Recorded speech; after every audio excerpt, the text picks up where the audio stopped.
On a quiet night in Marquette, when the snow lies heavy on the streets and the wind whistles through the broken windows of the old City Orphanage, you might hear something you can't explain.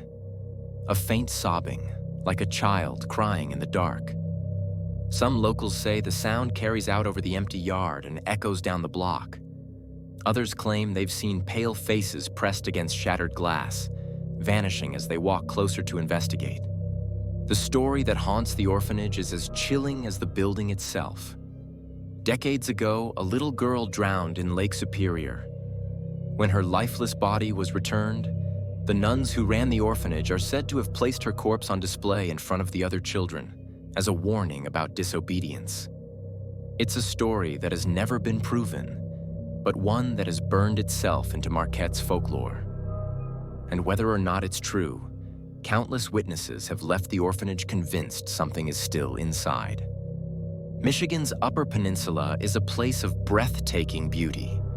Dense forests, vast lakes, and towns that seem frozen in time. But beneath that beauty lies a darker side. Ghost stories, tragic histories, and unexplained phenomena have turned the UP into one of the most haunted regions in America. In today's video, we're venturing into its shadows, counting down the top 5 most haunted places in Michigan's Upper Peninsula.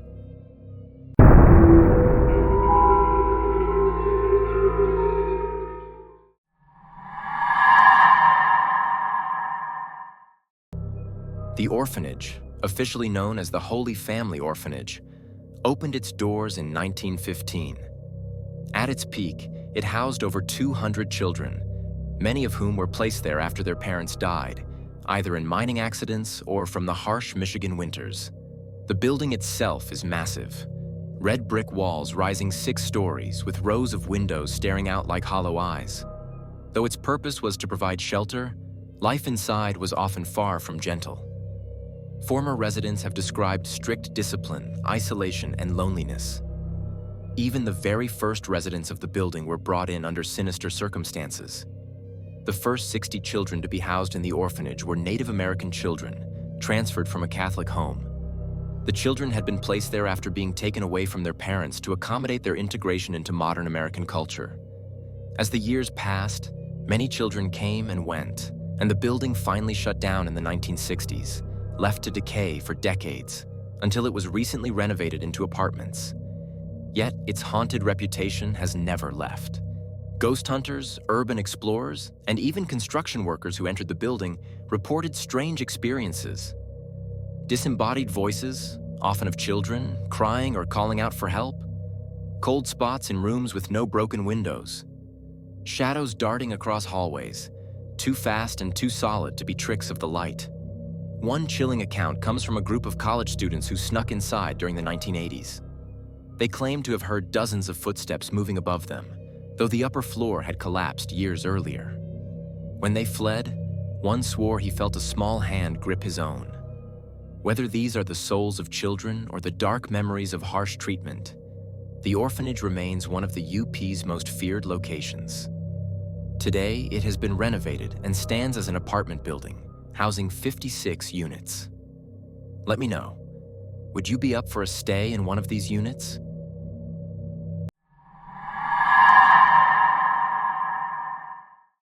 Travel north, and you'll reach the rugged cliffs of Big Bay, where Lake Superior stretches endlessly toward the horizon. Here stands the Bay Point Lighthouse, built in 1896. Its purpose was simple: guide ships safely through Superior's deadly storms. But lighthouses are often lonely places, and this one has its own tragic tale. William Pryor, the first keeper, lived in the lighthouse with his wife and children. After his wife's sudden death, Pryor was overcome with grief. Isolated from the world, with nothing but the endless lake before him, he spiraled into despair. Eventually, he ended his life within the lighthouse. Since then, guests at the lighthouse, now a charming bed and breakfast, report eerie occurrences. Doors open and close by themselves. Footsteps echo on empty staircases. And on stormy nights, some claim to see Pryor's figure in the tower, lantern in hand, scanning the waves as if still watching for ships. One couple staying at the inn described waking in the night to find the outline of a man standing at the foot of their bed. He didn't move, didn't speak, just stood silently before vanishing into the dark. The lighthouse is beautiful by day, a place of stunning views and history. But at night, with the waves crashing against the rocks, it becomes something else. A monument to grief, where the past refuses to rest.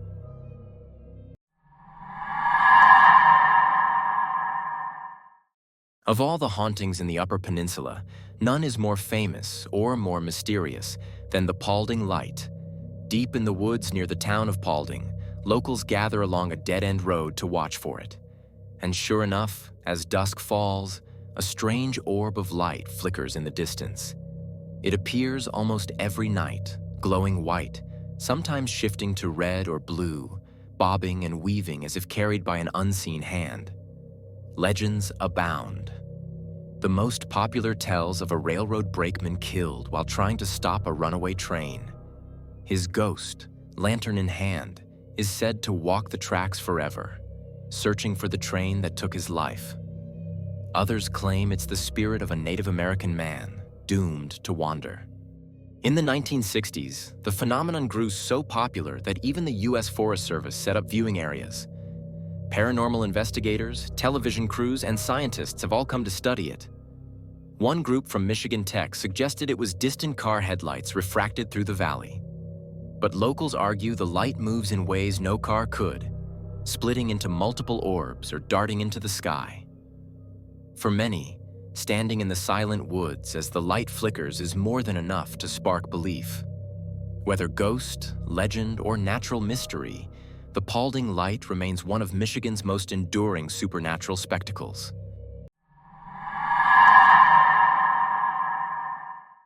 On the Garden Peninsula, overlooking the sparkling waters of Lake Michigan, lies the preserved ghost town of Fayette.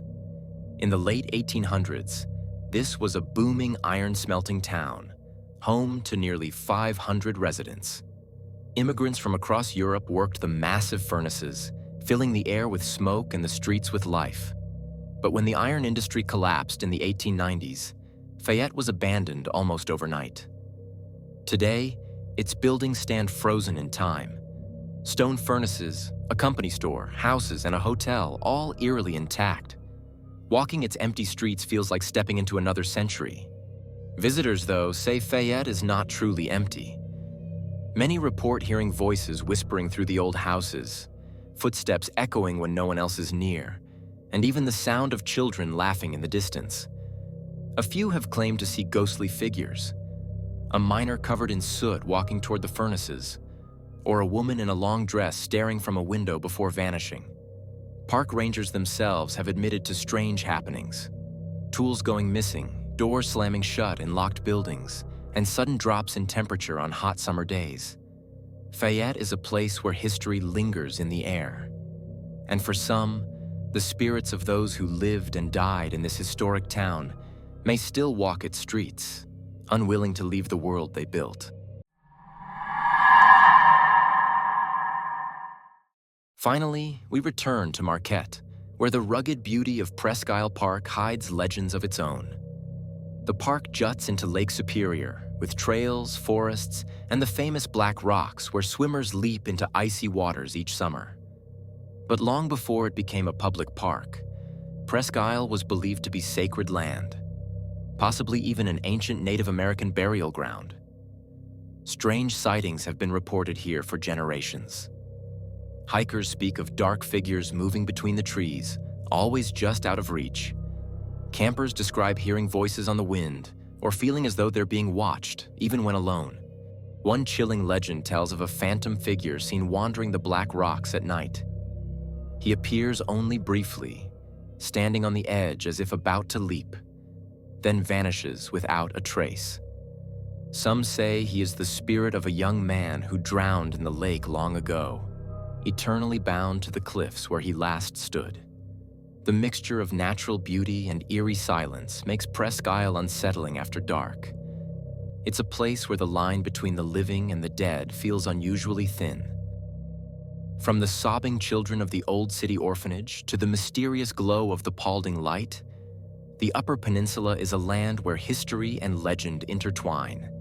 Its mines, lakes, and ghost towns tell stories of hardship, tragedy, and mystery. And for many, those stories are still being told by the spirits that remain. Whether you believe in ghosts or not, visiting these places leaves an impression you can't shake. The UP is beautiful, but it's also haunted by its past. And sometimes, if you listen closely, the past speaks back. That will do it for today's episode. Thank you for listening.